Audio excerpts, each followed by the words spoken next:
Anawang kabuang sa mong iringo.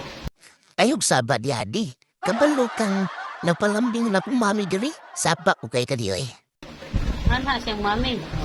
Siyempre din nagpalambing kong mami ayaw nagpalagbi. Kaya palangga kong mami di oy. Oh. Massage daw sa siyang mami. Masas man dyan ako na akong mami di. Kay kapira ba magbantay sa mga batuta di tapos magpakaon pa sa mua di. Kaya ayaw nagpalagbi ha. Tuog daw, mami, oy. Massage daw siya, mami. Katog na mi oy. Kaya masas na kami ba para makatug ka. Para hayahay imong paminaw ni. Kapoy biya kami pagkaon sa mua tapos mamunit pag mga tubol mi. Napay mga batuta mi nga mukaon og taig mi. Ayaw yun mo palag mga batuta ha kay tinuod mukaon man din mong tubol ang uban. Bona si mami lang misod sa inyo. Paunahay na lang mo punit sa tubol.